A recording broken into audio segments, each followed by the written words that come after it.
back when I was a kid, my old brother had been in a real car, in a real race car with. He had Right. a pretty phenomenal win, like a weekend or two ago. So The street tires, they scream when they lose grip. 2 sessions or so, I was like feeling it was a mess of a car, to be honest, because one guy that price, cost, more people would be able to have that experience. but there is some exceptions that in some events it was like a shaky roller coaster, that it was nonsense.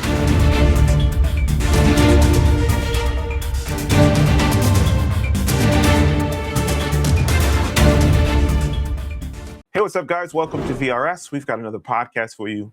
As you guys know, we have Peter on yet again. He just loves talking to you guys. And now we have Pablo. Now, many of you who are in sim racing, or you just know the goats of sim racing who've been there, who've done the thing, who've been fast, who've been competitive, who are some of the best racers in the world.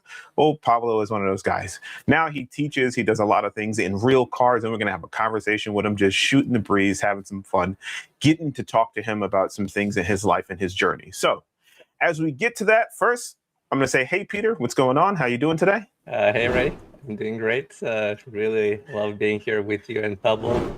Pablo is honestly one of my favorite people in sim racing. He's just like such a kind guy and honest and hardworking, and just like he's living his dream. It's really admirable. I first learned of him probably 10 years ago. GoPro Lopez. I know he did the streaming, or I guess it wasn't really streaming, just like the videos at that time. There was no streaming yet. And he did the Mazda shootout, made it to the final. Just, I've known of him for a long time. And then thanks to VRS, we got to work together. We've been on audio, video many times. We've met in person a few times, and I just love the guy. He's, like I said, one of my favorite people in sim racing. So really happy to, do this podcast with him and you, Ray. Oh, absolutely. Well, Pablo, I got to meet you in Germany. I'll be honest, that was an experience in and of itself. You're a funny dude. And like Peter was saying, you're a really great guy. I can tell in that short period of time just how much you care about sim racing, your passion, and just your journey, right? So I'd love to just turn the mic over to you. Just give us a brief little summary of yourself, your journey, and I hear you got a win recently, so we'll talk about that soon. But Pablo, welcome to the podcast. Thank you. I have no words already. So many kind words for the start. Thank you for having me here. I've been watching the podcast as well, and I'm loving having Peter as well here back again in business. And it was a pleasure to meet you in Germany as well, Ray. And let's talk about things. I don't know. Well, tell us about your journey. How did this all start for you, right? How did you get involved from the young age, probably, right, in the sim racing, and how is that transferred in real life? You want me to start from the beginning of the beginning? Well, summarize it for us. Summarize it. Okay. Back when I was a kid, my old brother had a Sega Mega Drive, which is the Sega Genesis in the US. Yeah. And Super Monaco GP, the game Ayrton Senna. And I loved that game.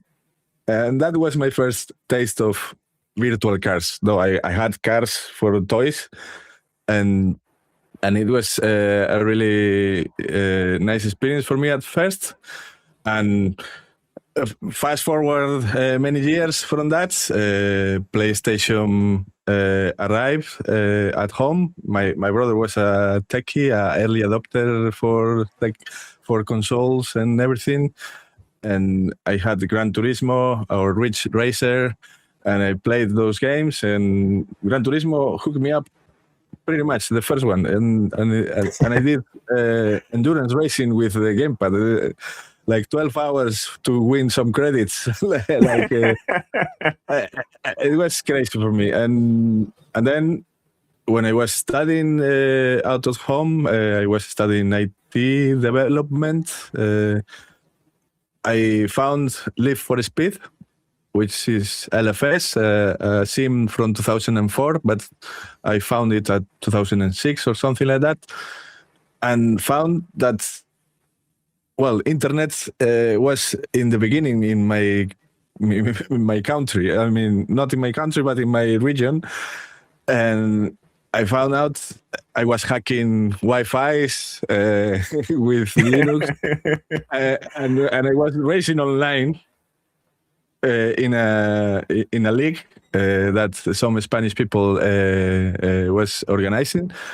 And I when I first raced, it was in a bar, with a laptop and a gamepad, and I was amazed because I could race with 20 other people online in a real simulator. Like, it was really good simulation back in the day, and I was amazed, and that hooked me up really nicely. And my brother bought me the license for Live for Speed online. And then a year later or so, I bought the Logitech G25. And I was like, I was almost at the top with the gamepad. And when I started with the steering wheel, I was lost. Like, I couldn't. I had the driving license, and I felt like I am Fernando Alonso because I have that driving license. I will beat everyone, but in reality, I was 5 or 6 seconds off the pace with the steering wheel, and I was like, "This cannot be possible. how to improve?" And thankfully, a friend teach me how to do the corners. Back in the day, there was no VRS, so I was lucky that guy was driving in karting in real life and teach me how to do the corners or how to approach or whatever. And then after a year or so, I was going good, like so, but not that much. And in iRacing started in 2008. I started iRacing because I loved it. The physics was like, the force feedback was better. The tires were kinda better in some cases than Live for Speed. But I loved it because the graphics and the cars and laser scan tracks. And in 2010, I won my first championship in the Radical, my first official series in iRacing, in the Radical SR8. And I was like, against globally, this can be really good. Let's keep going. And then in 2011, I got into the iRacing Pro Series.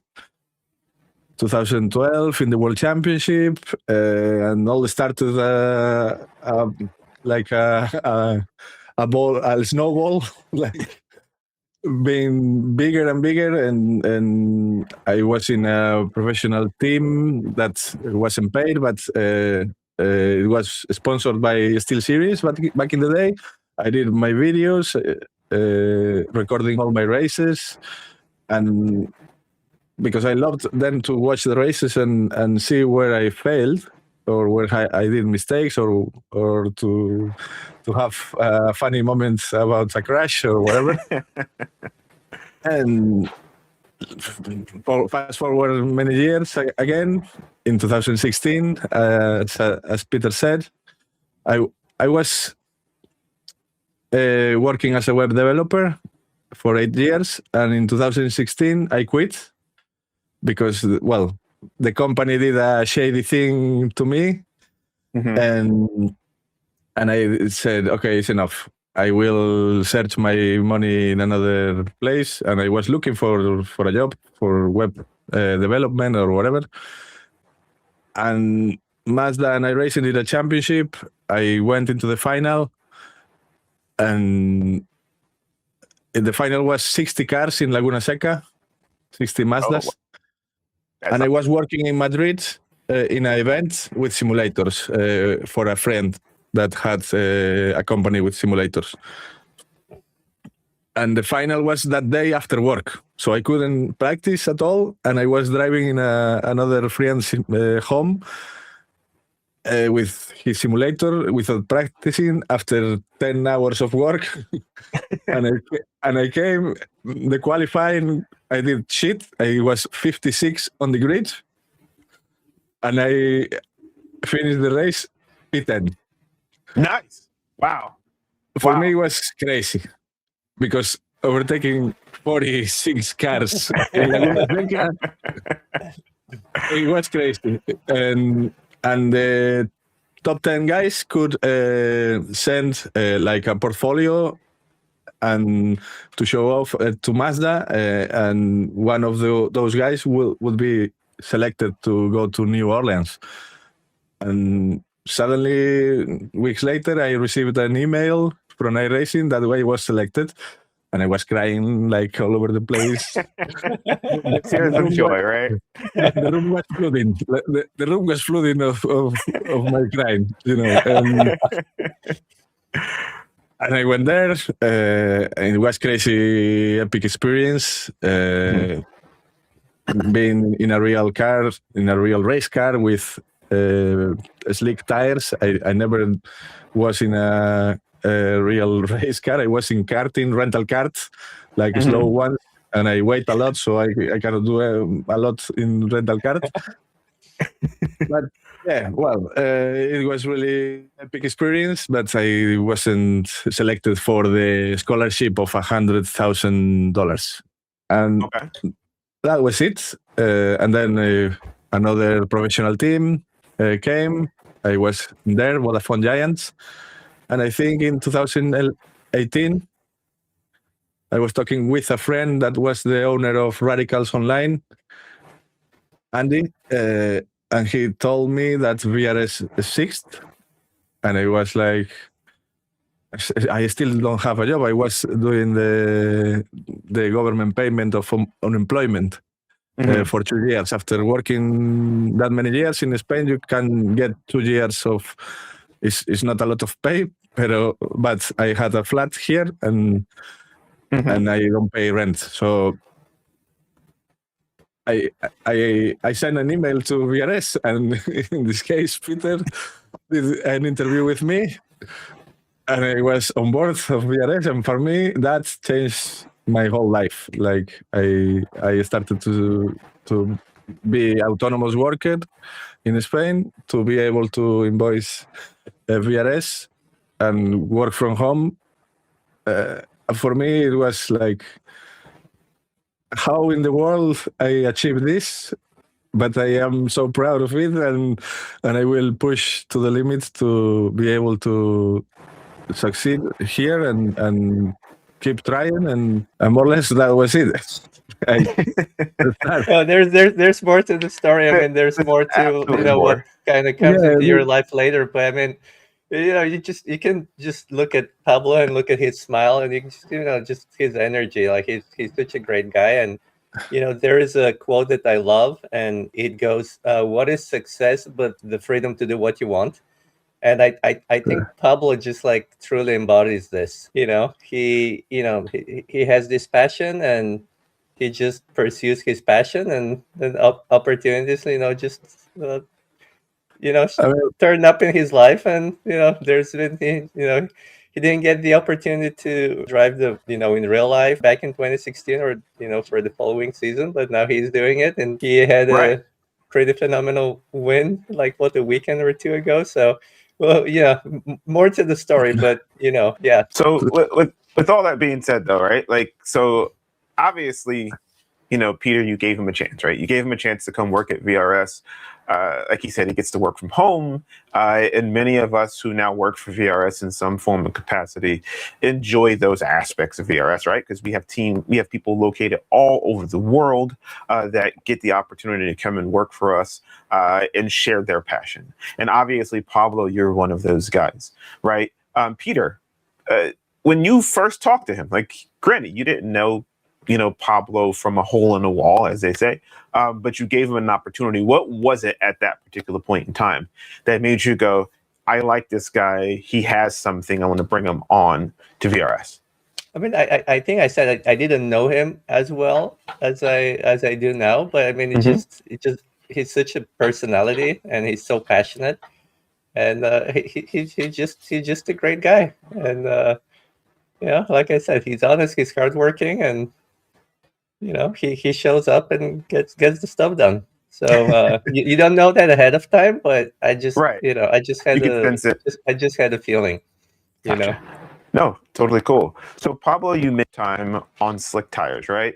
In getting the opportunity to drive in a real race car. And obviously that's propelled you on to driving in real cars now, and you just had your most recent win. Before we get to your win, what did you learn the first time you went from sim to real life? What was the thing you learned the most, right? And the thing that was most impactful, and maybe the thing that was surprising that you didn't know? Okay, first time it was the pressure because it's a really expensive thing. like I was in the Nola Motorsports Park with Mazda. There was 2 trailers full of full equip and with 4 cars, and we had 1 set of tires for each driver. We were 8 drivers, so 1 set of tires for each driver. So we go in the car, and at first I never put a suit or a helmet, and I was like, getting inside the Mazda was like also really tight because I almost hit the bar, yeah. the roll cage. Okay. The bar. Yep. And first time it was the smell. The first thing is the smell. Like, oh my god, this thing smells like hot, and then you had buttons that you can push, like the differential fan, the radiator fan, and I was like, okay, I will put this on and not forget, otherwise can maybe overheat or whatever. And then there was an age shifter. I used my street car to practice in some dirt areas, to do some driftings or some roundabouts. But that was it, my experience. And the street tires, they scream when they lose grip. Like they scream really loud. And the slick tires on the Mazda didn't say anything, like no sound at all. Like it was like, when I am losing grip, and then all the vibrations and my first experience was all the vibrations and all the movements interfere with my inputs at first. My first laps, I was driving the sim and I was like perfectly pinpointing the brake trace or whatever, but then I saw telemetry and I was like all over the place, the inputs, and I was like, oh my god, this needs to change. So we had 4 laps each run, then we changed car and the set of tires to the other car. Okay. And I was the most weight guy, so I didn't have ballast, and the other guys had ballast. So they changed the ballast to the cars and everything. And after some 2 sessions or so, I was like feeling the car more. Like also the ABS on the Mazda, on the Mazda Cup. In the street car, you push hard the brakes. And if the ABS kicks in, you feel the pop, pop, pop, pop, pop on the pedal. But it's like pop, pop, pop, pop, pop, pop, pop. In the Mazda, it's like a machine gun. Like it was crazy fast, the ABS, and didn't fiddle with your feet too much. But you could feel the, and it was so grippy that you could almost brake in the corner already. Like, first lap, I was braking like 200 meters before so that the fear of, oh my god, and also the looking ahead in the monitor. I in the sim you need to go. You can go from hard to then back off a little bit to then be able to make the corner. But in real life, you cannot do that because you have to pay, unless you have infinite money. But you need to go step by step, right? And for me was that then I had a spin in the third session, I think. It was like in NOLA you have a S section, like it goes. You come in a straight from fifth gear and go over a big curve and then get into fourth, and then it's like full throttle all the S's. Mhm. And I was like in the mood already going, okay, this is the lap. and the shifter on the Mazda is so short. Nowadays they have a sequential shifter, but back in 2016 it was an 8 shifter. And I wanted to go to fourth gear. I put second. Oh. As soon as I just released a little bit the clutch, I was a spun, and I went half of the car off track. I didn't go off track fully, and I went to the trailer, and I told them what happened, and they saw the RPM, and I was fast enough to just grab back the clutch without over revving the engine. Right. So it was like, oh my god. Yeah, you could have blown the engine, right? Totally, totally. The rod going into the hoods, like it was lucky moment. And then I did the last session, and I was not last, but because I was battling with club racing winners from the West, from the East, from SCCA, Mazda Championships, and I was the only guy from Sim Racing that never drove a freaking racing car, and there was a 16-year-old guy that raced for 11 years already in racing cars and had a Formula car, and the guy of Mazda said, okay, we didn't put a penny on you, but you impressed us because your progression was so fast, and it was 16 laps in total. Like I don't know how many seconds I improved because I don't remember, to be honest. But I was like in my lap of the spin, I was going on the Delta less than 6/10 of the top guy that won. Yeah. And for me, that is an achievement already. And well, the second day I was off already, and there was another test session for the 3 top guys. And I was enjoying with my brother there that was there because he works in cloud services for IBM, and they had like a party in Dallas, and they came to visit the boss of my brother, and my brother came to visit to New Orleans. So we saw the city, the casino. I won $10 in the casino. I grabbed the ticket. I didn't catch back it, but anyways, it was a crazy experience, and yeah. So no, that sounds great, right? Like you got to go, and this is at a time where the rest of the world needs to understand, right? From sim to track wasn't a thing, right? Now people going to the track world, right? And using the tools and things they learn in sim to take it to the real world. And I'm gonna go back to you, Peter. Obviously, we have tools here that Pablo will speak on as well that are able to help people in the sim. How do you believe that our tools will help people in real life, right? Because we have wheelbases, we have wheels, we have pedals, we have, cockpits that are coming out, we have next-gen force feedback that connects you to the wheel. We have all of these tools that we have that are available at people's expense. How do you believe the telemetry and data that we provide in sim, Peter, will help people use that information to go into the real world?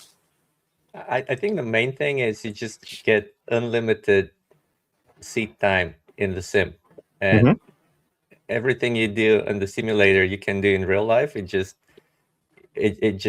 faster, easier, more convenient. If you go and do like a track day or anything, like you travel for, I don't know, a day, half a day to get to a track, and then many cars, many different series, typically, if you're doing any sort of amateur thing, share the track. So you maybe only get 30 minutes an hour, a couple of hours if you're lucky of track time per day. And if you're at home, you just get 6, 8, 12, like however many hours you want to spend on the simulator. So you just get a lot more seat time. Everything's like a lot more predictable. You restart the sim, you get the exact same car, you get the exact same weather conditions. You know, doing any driving practicing in real life, you go out on track. I mean, back in the day, I was doing like indoor karting, and I did a league. And one week I'm faster than the previous week, but I don't know. Was it because I drove better, or was it because the tires were different? Was it because like the track conditions were different? So you don't know. You don't know. Even if you have data, you need to know how to read the data and then how to adjust for differences in just like different sessions. And so simulators are great because the only variable can be the driver. Everything else you can just reset and start from the same baseline. And then the only variable is the driver. So it's a lot easier to work on the driving skills if you can just isolate the driver as the only variable. So I think Pablo can, and that's why I like the fixed setups. Right. But yeah, I think sim racing helps a lot in real life, not only about muscle memory, because you need to adapt that muscle memory to the real thing, because some things differ, or you have more interference, no, interference on your inputs. Because of all the movements of the car, the G-forces, and all maybe heat or lack of vision, depending on where the sun is or whatever. But what it helps a lot for me is that, as Peter said, you have limited track time. So you need to get that learning curve like skyrocketing. Like the sim makes you learn faster in real life compared to someone that doesn't do anything in the sim, and that's proven. Right. Like, yeah, no, for sure. and if you have tools now like VRS, is even more. You can pinpoint where the thing is wrong and fix that, and then improve further. And for me, that's the main thing. Is you need to also, because it's a lot of really expensive to drive in real life. Whatever car you drive is expensive. Even rental cars. Yeah. If you go to a championship, you spend maybe 300 a month. Not much, maybe for many people, but a lot of money for a lot of other people. Yeah. And then you go to the ladder, and that's why I am in a little buggy that is to drive. But Can you tell us that story? Like how did you get into the cross cars? And you've been doing it for a few years now. But yeah, maybe tell us more about how you're involved then in life. Okay, after the Mazda scene, I was like, missing the seat on the pants feeling, right? Or so in 2020, with the lockdown, the COVID lockdown, everyone went to the sim racing. Like every driver, every track organizer, whatever, they wanted to do something in the sim racing thing. So I don't know how many years ago, but there is a track in the north of Galicia that is called Assetto, and it's a dirt track, autocross track, and you see 4x4 prototypes or buggies, and also cross cars that are little buggies with bike engine that weight a little bit, and the way to drive are like going sideways because they have a locked differential in the rear. So I saw that in the national championship as a spectator, and I was loving it. Like, oh, that's so nice. Really nice little car. So it's like drifting, but going fast, not drifting for show off, you know? Right. And in 2020, the Arteixo track organized like a trophy, a virtual trophy. They did their own track in Assetto Corsa, and they organized like a competition. First, a hot lap competition, and once you qualify, you get into the weekend and start doing hits races. And the winner was I was the winner though, but the prize was testing in one day a cross car in that track in real life. Back in that day, I was in Ford Silla, the official Ford eSports team. And back in the day, Alex Palou was a teammate of us. Like we drove in the same team. We did endurance racing and Daytona 24 hours with Luke Browning as well. And it was crazy for me, like being officially a driver, factory driver for Ford in the sim, sharing team with Alex Palou and Luke Browning. That Browning now is in the Formula 2. Alex Palou is winning everything in the IndyCar. And for me, it was crazy epic. So I won that. I went to the track to test the cross car, and that was another story. Like everything you learned about driving on tarmac is not worth at all. like if you push too much the front, you understeer like hell. If you slide too much, you spin. In fact, I did spin many times, but at my first session. But it was crazy epic. Like you feel the grip in the dirt sometimes. When I racing, you overheat the tires in dry tarmac. You have less grip than me in the dirt in real life. Wow. Sometimes. So it was crazy to feel that. And I did a video about all that day on board with the GoPro and everything. And Alex Palou was like, okay, I want to try that. And I was like, okay, come here. Like I don't know, come here. And I talked to Arteixo owners, and they organize a real trophy in December and invite many other drivers from top categories to race there in Arteixo.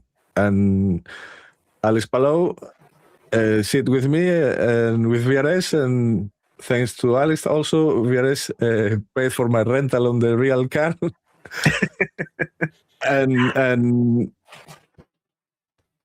he gifted a racing suite to me because I didn't have, and it was like we had a brand paid for his car, the factory paid for his car, so we had same car, same livery, same suite. Wow. And I was there, my first real race with him as a teammate. Like, and he won the IndyCar championship first time in 2021. And I was like, what in the world is happening? I cannot. If you tell me that 6 months ago, I will say, okay, you are on drugs or something like. Right. But it happened. It happened, and Well, it was that my just first happened. Like, I experience. mean, I think you kind of made it happen because, you know, it happened around you. You were the one that won that virtual competition. You got in contact with everybody. Like, you were in contact with everybody. And, you know, I think you're the catalyst for all of this happening. Yeah, but I didn't organize. You know, I was maybe the spark. I don't know. Yes, you were the spark. The spark. It was crazy, and from that on, VRS helped me to do some races while renting the real car, but it was too expensive to put that in the future. So, but I did like 5 races, and it was like crazy for me. It was amazing. I cannot thank you VRS enough, to be honest. And then I think in 2023, I won a championship, virtual championship in Formula E in R Factor 2, and I won 10,000 euros. So Nice. I bought a second-hand cross car, and I remember you were in a meeting, and you called me in the meeting, and I was like getting the cross car into the trailer, like, and I was like, "Oh, for this car, it's mine." But that goes back to your hard work, though, right? Because all of this, like, the culmination of all of the hard work and practice and time you put in, right? I mean, not everybody's going to get these opportunities, but you got to seek them, right? And you got to put in the time. And clearly, you've competed, you've won championships, you've won grand prizes, you've experiences. You in the right time. The microphone. Your mic is crackling or cutting off. Yeah. Oh no. Let me take a look. Can you hear me now? Yeah, this is good. Okay, I have no idea. Let's do that again. So obviously, all of these opportunities are things that have been given to you because of your hard work, right? Like, you don't get these opportunities in life unless you work hard, put the time in, and put yourself in a position. So back to what Peter said, like, clearly this is hard work pays off, and hard work pays off in shows. And that led you to a more recent one, right? Let's talk to us about that win that you just had, because I want to know. I saw the picture of you holding the trophy, and was like, man, this is our guy, right? He's clearly going out and not only in the sim, but doing it in that race go. Like, what are the highlights and the lowlights from that race that you? Your mic is crackling again, but I heard. Let's just keep going. This is it's a race called Master of Galicia in my region, and it's done in an asphalt track. And I went there in 2024 for first time, and with my old car, the Semog, and it was a mess of a car, to be honest, because one guy that won many times that race came to help me and sit on the car and said, how you are getting with this? And I was like, man, this is what I have. It was with a Formula car, all pristine, all the bolts changed, whatever. And I was like, my car was doing when you jump into it, like, it was crazy. But I won with that car with a dirt suspension. So I had to lower the suspension. So the springs were like all over the place when that side was unloaded, and when I came back, it did a noise, like really not good noise, and all some corners the car wanted to roll over because of that suspension, and they have a lot of grip in dry, and with a bad setup it's easy to roll over. In fact, you can try in iRacing with rallycross setup. If you grip too much in the tarmac, you roll over with these cars. It's not a fail on the physics, it's the real thing. So I won that race back in 2024, and a factory from Galicia that is called La Base Motor Club called me and said, okay, come here and try our cars. And I already knew that factory because they do top of the line cars. And I went there and I tried their track, their private track. And I was like amazed by all the things they have there. And all the cars I tried the junior car, the owner car, that for me was crazy because the engine was screaming way more than my engine, and it was the same engine. and I was like, oh, this is crazy. And the owner said, Michael Villareño is called, and the owner said, okay, sell your cross car. And I was like, man, it's my dream. I will not sell it. Sell your car. I tell you, sell your car. Oh man, really? Yeah. If you sell your car, your old beaten car, for whatever you get from that car, you get a new one from me. And it was like, Wow. okay. Went Wow. Mercado Racing, that is racing market in Spain, like a web page for race cars to sell. I same day. I was like, and I sold the car to a Croatian guy, like in a month or so, and came back to the factory, and I had already my car prepared with a blanket in on top, and it was like crazy. And well, 2 years forward, I came back to that track because I was a daddy and I got married, and last year I didn't race that much. Thank you.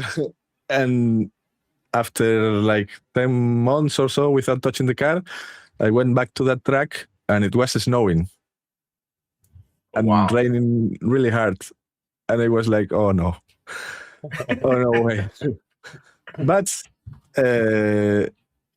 apart from the cold, it was crazy slippery, but as I came from the dirt as well, I know how to drive in the wet while being fast. So every session on the first day, I was the fastest of everyone.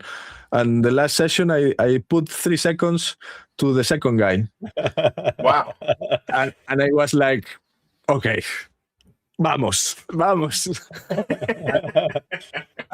And they had, like, my car is like, for me, it cost 12,000 euros. And the 2 guys that were on the top had a Life TN11, which is the car that is in iRacing now, the cross car that is in iRacing, and that costs 40K. Oh, good Lord. It costs 4 times more than mine. and I use the same tires all the weekend.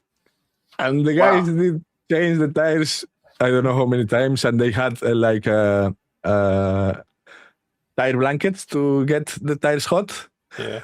So for me, it was like one of the guys that helped me 2 years ago and said, you gotta be kidding me, you driving with this car, went to me and said, what is happening to you, man? I am in a hurry, man. I am in a hurry. That is funny. But you said something there that I want to piggyback on about the other drivers having expensive gear, essentially, and you having low-end gear. And I want to take it to Peter first, and I'll come back to you. Peter, at VRS, we talk about our sim racing gear and the value we bring. And you've talked about this point a lot, so I want to give you a chance to talk about it first. And how some items on the market are extremely overpriced, right? Like the value incentive to buy something that is 3-4 times more than what you'd spend on like our DFP20, and they're not any faster for buying it. And I want to give you a chance to talk about that experience of like, just again, we know the story of you getting the first VRS base essentially and working with Frank and how that morphed into what we have today. But I'd love to get your input on just that sentiment. Like, yeah, just because you have something that's extremely expensive, what value does that bring into sim racing? So I want to let you expand on that. I think it's just unfortunate how, I guess, human psychology and how marketing works. You have the presumption that if something's more expensive, it has to be better, where it doesn't have to be. All these like luxury goods are not necessarily like higher quality. It's more about branding and what status and things like that. And I think with VRS, we just have a different mindset, different philosophy. Like my goal was to make the proper sim racing experience accessible to more people, just because why not? If we can do it at a more accessible cost, more people would be able to have that experience. And yeah, I think I've also met Michael. He's such a great guy. His family, like the facility, I think they have a similar mindset. And I think it's no accident that, Michael, wanted to work with Pablo. I wanted to work with Pablo. There's something about just the mindset. Pablo somehow attracts, kind of like-minded people who have the passion and who, just wanna share that experience with others. And yeah, like me and Michael is very like-minded. They build top quality stuff, and I think they're way more affordable than the competition. So I think Pablo can maybe talk more to this, but I think it just to your point, it's unfortunate that people look at the price tag and that's their first measurement of how good something is, when it doesn't have to be. It's more about, in many cases, marketing and branding and status than about the actual value of what you're getting for your money.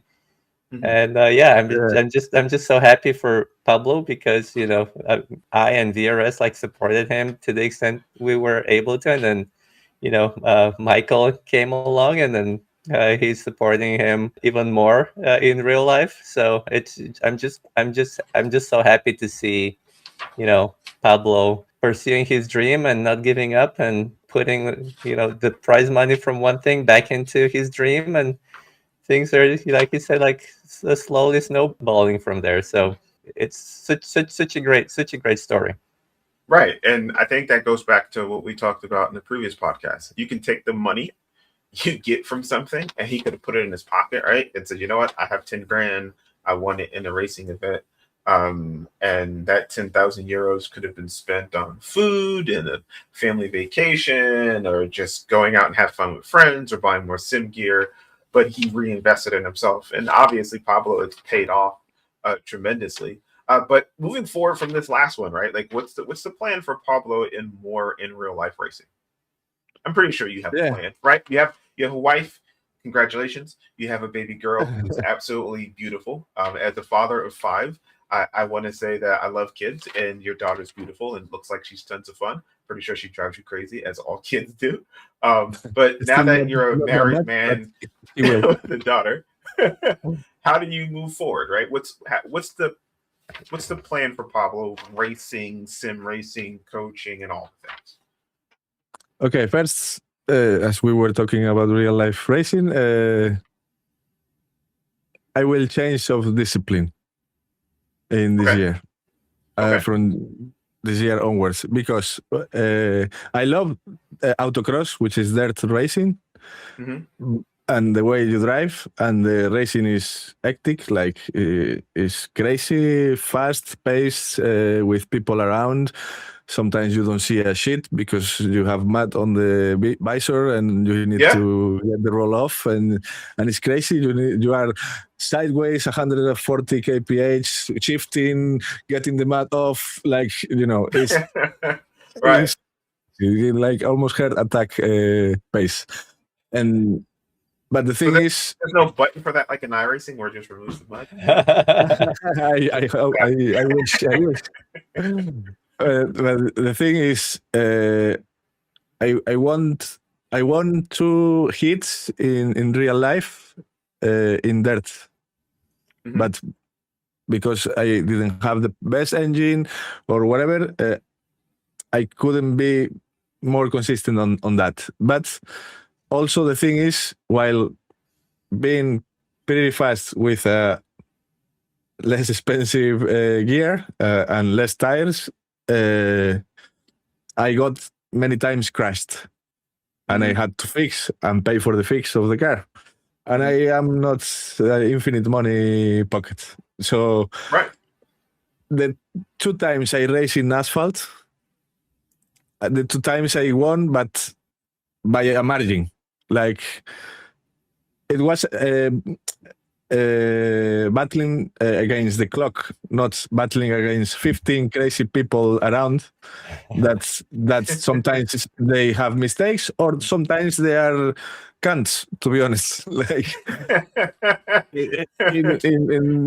is a lot of people, and many people are good, but there is some exceptions that they don't care about you. They have money, they will crash you, and they put 5,000 euros and they have a new car, and I have to fix things. And So this I kind is of that the iRacing where you get the person who just doesn't care, who's like, I don't care, it's just a video. it's the same.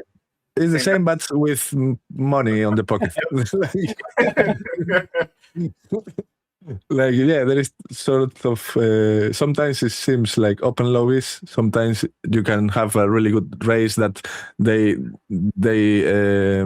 take care of you going side by side and respect your lane, and that's the beauty for me. Like I always respect it. I don't like not to respect people unless they try to crash me, and I just want to get off. Like, I don't want to see them. Right. I don't want problems. Right. Don't get involved with me. You are not in my mood. Okay, you like that shit? You know, I don't want it. And Right. No, yeah, absolutely. That's You why want to stay clean. I told Michael, like, I want to change to asphalt, and Michael helped me. He put my suspension tarmac spec. He got me the windscreen for the cross car. He got me the side pods that still I don't have them, but he will give them to me. He put me a new exhaust, bigger. He did the electronic of the car, like the ECU power, and he will put a shifter cut off. Like, I will not have to press the clutch for upshifting, and that's from him. Like, he wants me to be on the hill climbs, and I will do hill climb this season. Awesome. Wow, that's awesome. And it's tarmac, and the I don't know how to say. The thing is, if I sum, like, I did 2 races in asphalt and I won by a margin. I did many races in their track and I won some, but I crashed a lot. For me, the result is easy. Like, Yeah. Right. It's easy decision. Let's go to try something new in the same car, but asphalt spec. And if I crash myself. That's it. Right. I think that though your mindset is that of what I think, right? I've been going through this experiment of trying a bunch of different cars in sim racing, and this guy's fast at GT3s, this guy's fast at GTPs, this guy's fast in open wheel Indy cars, this guy's fast, you know what I mean? And like, you try a bunch of different cars, but for some reason I always come back to, for myself, the LMP2, and I love the LMP3, but the LMP2, I feel like with practice, with time, it's a car that feels good for my skill set. And some cars require different techniques. And just like yourself, right? You're like, well, listen, I can race in asphalt, and I've won in asphalt, and I'm consistent. And you're just racing against the time, but you know what to do. Where, yes, you're like, in dirt, I've won some, but I've crashed a bunch, right? And you have to choose the proper discipline for you. If I was rich, I will race everything. I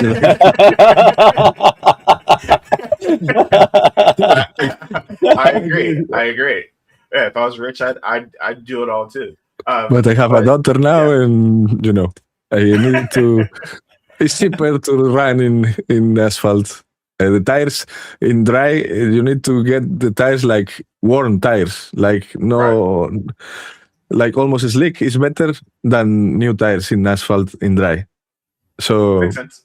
Then that is better, even like less spending on tires.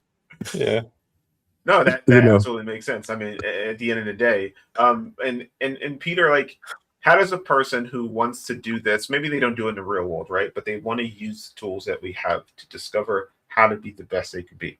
What are they doing with VRS? Like, how do we help them at VRS get to that point?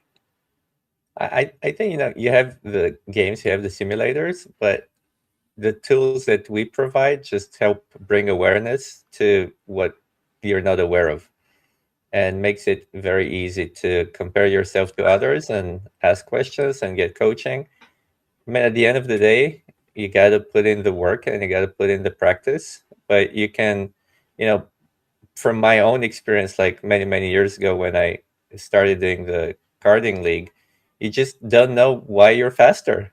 If you don't know why you're faster, there's no way to repeatedly be faster. So the tools are just really, really valuable for this, to be able to see, oh, I did so good on that lap. Like, what did I do differently?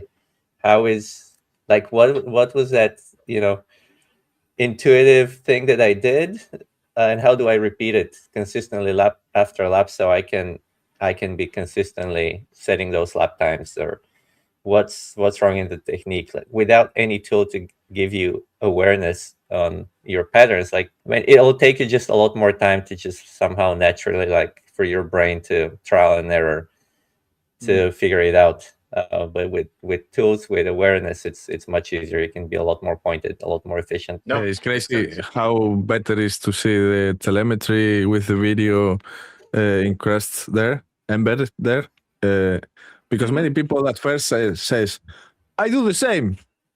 No, man. You are not doing the same. Right. Yes, Right. I do the same. I brake in the same place. Yeah, maybe in the same place, but while arriving lower speed, or braking that too much, or overheating the tires, or I don't know, many aspects Right. of what you can see, And then the other thing is, like, there is for me, it's a threshold, like, for example, 15 corner track, or put 10 corner track, and you are 1 second of the pace in a 10 corner track. It's almost impossible to see by your naked eye, to see where are winning or losing the time without tools like this, because 1/10 each corner is like, from the spectator, unless you are freaking pinpointing mindsets, whatever, and a hawk eye, you cannot say exactly what is happening there that is different to the guy that is going faster. So for sure. For me, that threshold is like when you are in that threshold, the only thing you need to learn is perfection. Right. If you are 5 seconds off the pace, something worse is happening, like your lines or your inputs are mountains instead of smooth, or whatever. But when you are 1 second of the pace for a 10 corner track, 1/10 each corner of losing time, you already know how to drive, but you need to get the perfection. Correct. And how you get the perfection? With the tools. And when you show them, their heads explode. Like, and they improve right away. In my experience of my students I had, like, they are crazy happy with the time spent by looking at the tools and asking how to analyze that things. No, and that goes back to our coaching, right? Because we have these tools. We have people like yourself, right, who does it in real life, who is won in sim world and has done everything in between, right? It can go in, it can say, hey, I want to learn from Pablo. And in fact, you can do that today, people. If you're watching right now and you say, hey, I want to learn this, I want to learn these techniques. Because as Pablo was saying, right, like look at F1 drivers. I'm going to use them as an example. Your favorite F1 driver will be driving against their teammate. And let's use Max, right? Because Max right now, Lando, let's use Lando, for example, because he won the championship. But Lando, Lewis, Max, Alonso, whatever your favorite driver is, you've heard them on the radio, slower than their teammate, asking for the telemetry information of where they're faster. Because maybe it's it's likely in Formula One, it's not a 10th per corner, right? Like, you might be down by 3/10. You have to figure out where on the track you're making those mistakes, and that's where VRS comes in. That's where guys like Pablo can say, "Listen, you every time you come into turn one, you're slower than me because you're messing up the final start of the lap." Yeah, right.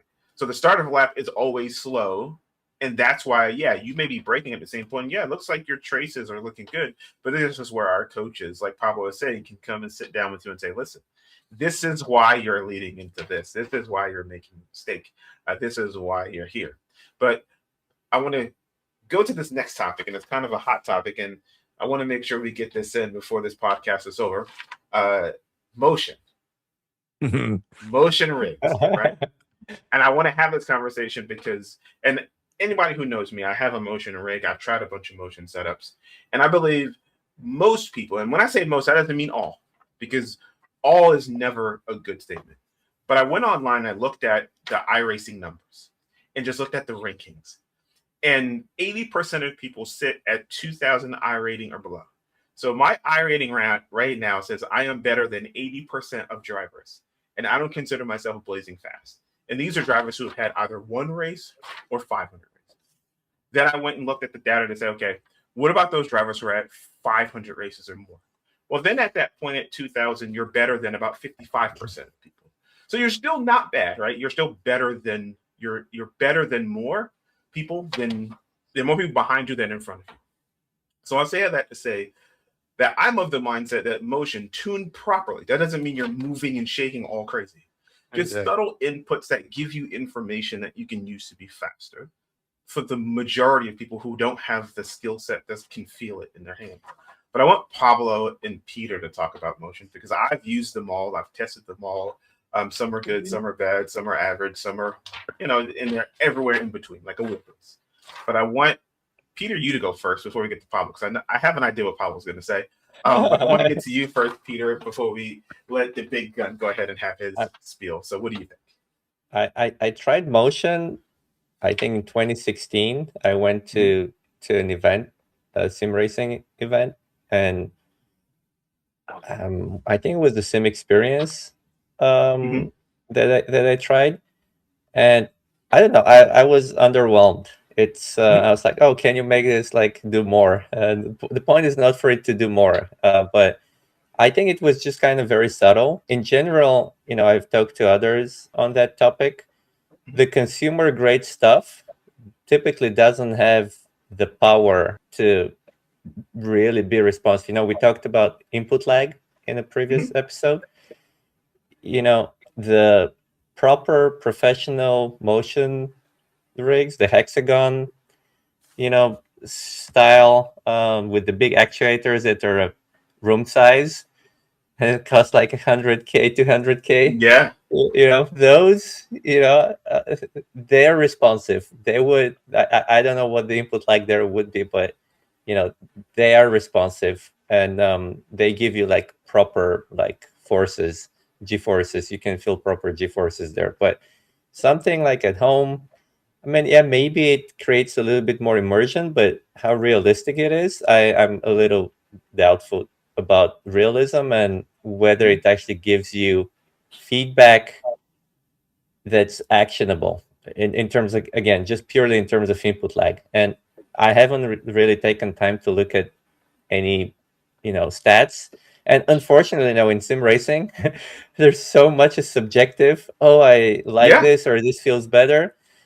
There's no like clear, obvious metrics that are easily verifiable for what's the input lag for wheelbases, what's the response time for wheelbases. I think even less so when it comes to motion rigs. Hopefully one day we get around to like building something and doing it right. I don't know if we're gonna get to it, but I think my general sentiment is I've tried it once and I didn't find any value for myself. And talking to other sim racers and about the technical details, it just doesn't seem like if you're spending anything less than 100K.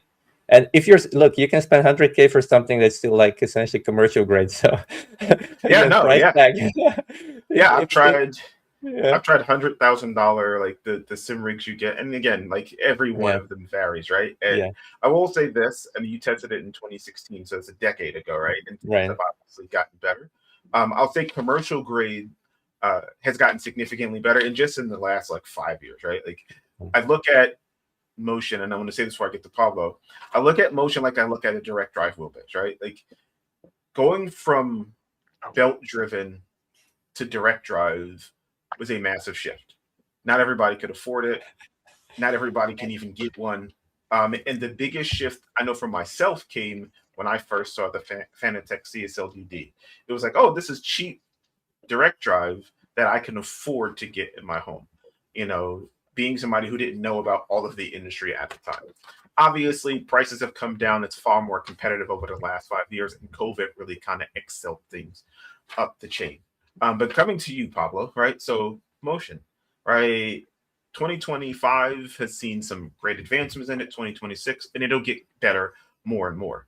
What are your feelings on motion? Which I have an idea, but I think of the people that, are the average person, not the, and I'm not thinking the esports guy. Take the esports guy out of this conversation because you're not going to get faster with motion. You're already fast. You can do things on a wheelbase that I can only dream of doing. As much practice, as much coaching as I've gotten. You have that's the thing. That's for me. The thing is that in a simulator, I want to be as fast as possible, and motion will not help, and it did never help me to be fast. Like the cues I have. In some events, it was like a shaky roller coaster that it was nonsense. Yes. But I was in a professional simulators in MSI in Madrid that they train drivers, and I was like telling them, this is nonsense. That you are putting too much force over here with an hexagon type sims as well. But the input lag. And I still in this year's Sim Expo, I felt the input lag. I went over a curb, I felt already the car planted, and then I got the hit in the seat. And I feel that thing. And they say, no, it's 5 milliseconds. I don't know how many milliseconds or how you but you can clearly tell the lag between what you felt in your hands and what you felt in your butt, right? So, and what I saw in the screen. Yeah. And I understand many people want to sell. They are not ONGs. They want to sell. And some get paid to say I am faster with this or whatever, or they like it more because they enjoy it. They enjoy the shaky. And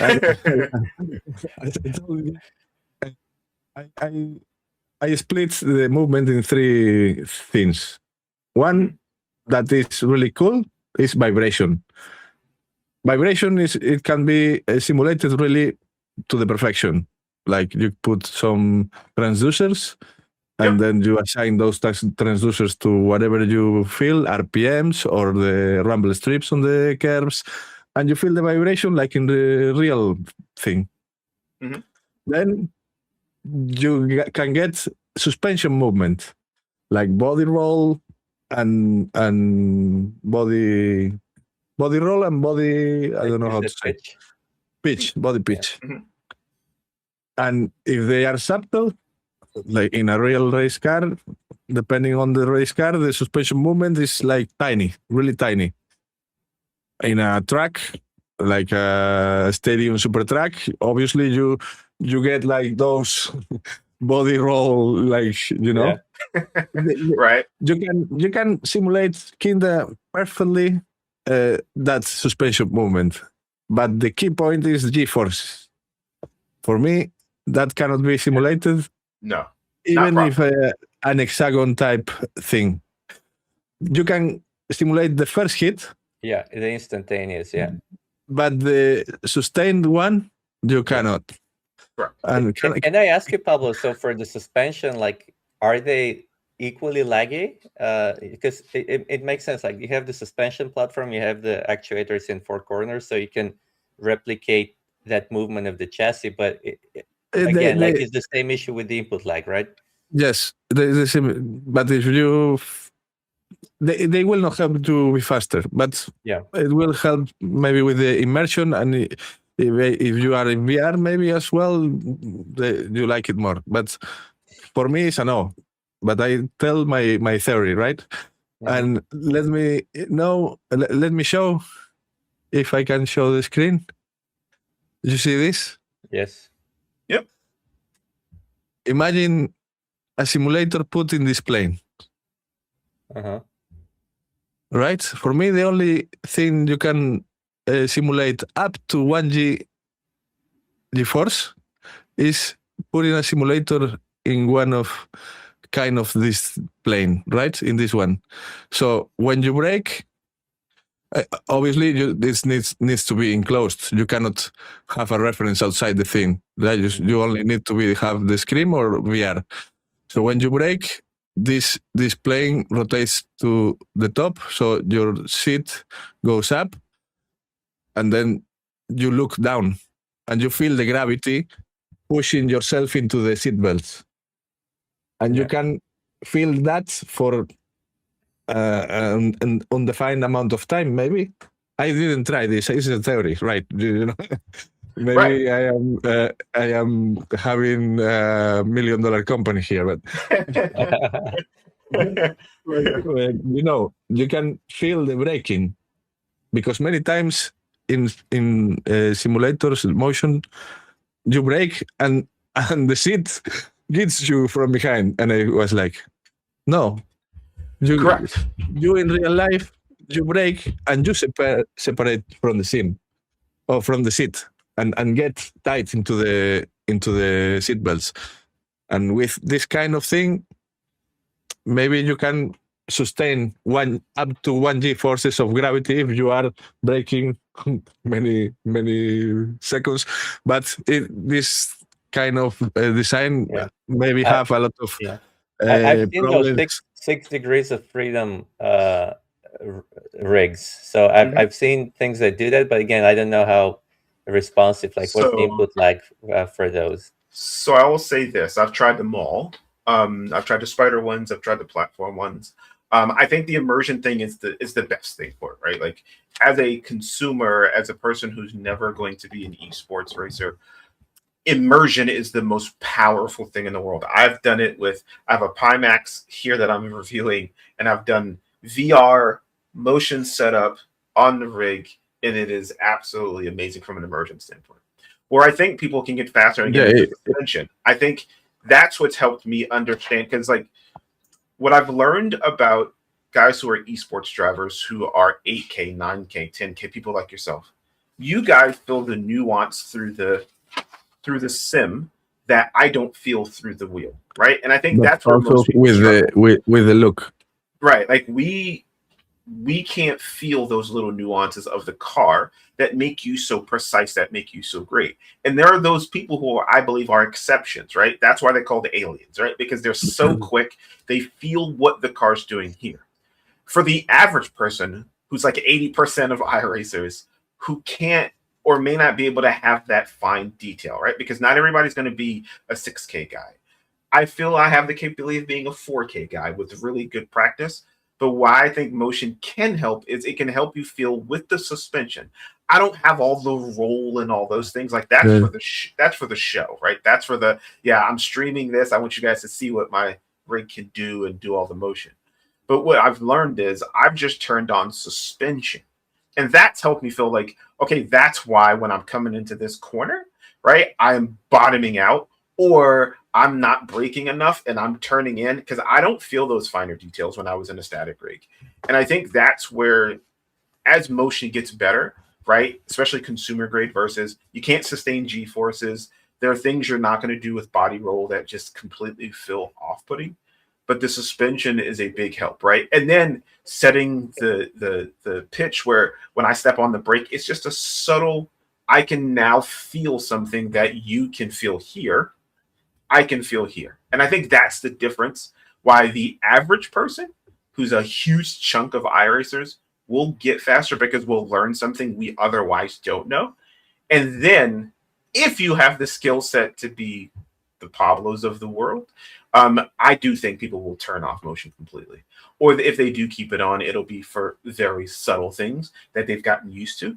Like I have haptics on my, I have the haptics on the motion rig. And again, it helps with feeling the curb. Because one thing I can now feel that I wasn't feeling in the wheelbase, I attack the corner sometimes a little too aggressive.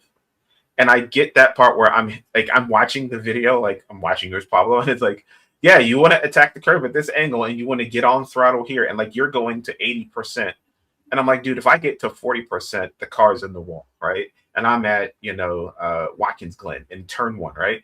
And you want to just hit it this way. And now I can feel what I wasn't feeling in the wheelbase. And that's just me. And I think there are those people who fit in that gap.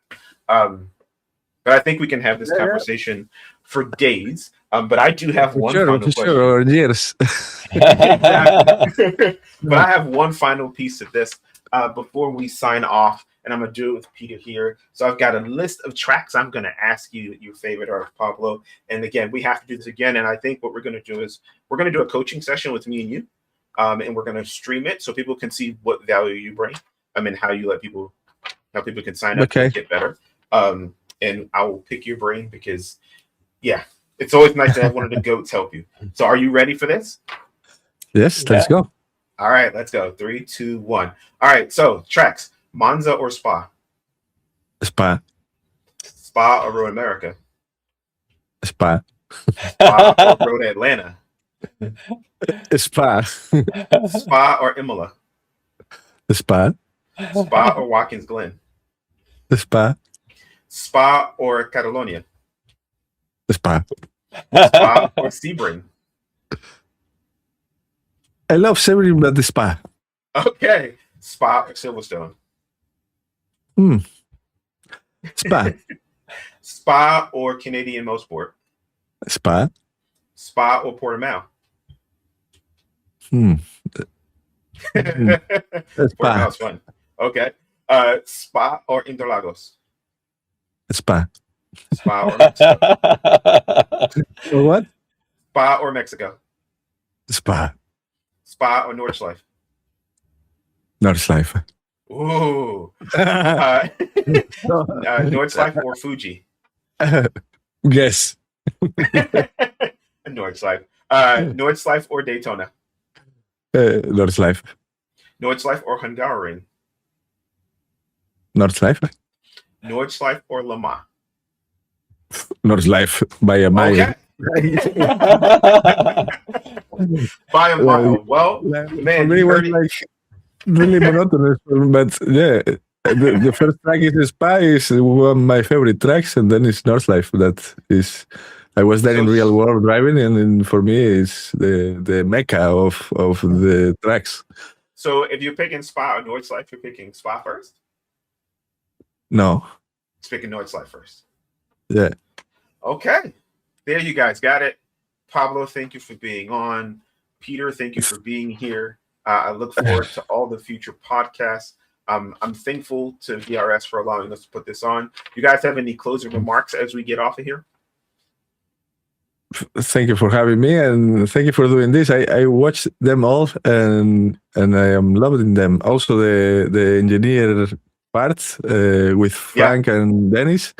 I learned a lot about how they do the things. So it's crazy for me that a company gets that much insight on how they do things, and I kind of look forward for they battle with another brands. Yeah, that's gonna be fun. That's gonna be fun. Benchmarks are coming. Yeah. I just love hanging out with Pablo. He's, like I said, one of my favorite people in sim racing, and such a great time hanging out with you guys here at the podcast. And looking forward to seeing Pablo again in person. Yeah, hopefully we can get Pablo out here at the Sim Racing Expo. That is my dream right now. May VRS will be there. Hopefully we can get Pablo out here May 22nd to the 24th. Definitely we'll have more details about what's coming, what we're bringing, who's going to be there. I think it's going to be a lot of fun. But before we end this video, people, listen, on the last video, we did not get 500 likes, so we can't give out a free will. And we really want to give out a free will to each and every one of you. So we've upped the ante. If we can get 500 likes on this video, by the time we air our next one, we're going to give away 2, not 1, but count that, 2 Formula light wheels, and we're going to send them out to you. All you got to do is make sure we get 500 likes. So share this with your friends, share it with your family. Just get a bunch of likes, create a bunch of accounts, give us some likes. Well, that'll work too. In addition to that, you'll have a comment down below letting us know 3 things you like from this video. And like, what are you driving? What are you using? What do you experience? What do you want from VRS? And just, again, comment down below, let us know. But again, 500 likes and thumbs up. So jump on Discord, follow us on YouTube, Instagram, TikTok, all the socials. Reach out to one of our coaches. Book a session with Pablo today. He'll make you faster. Whether you're in motion or not, he'll make you faster. I guarantee it. So thanks for tuning in. I appreciate you all. And we will say adios. Adios. Ciao.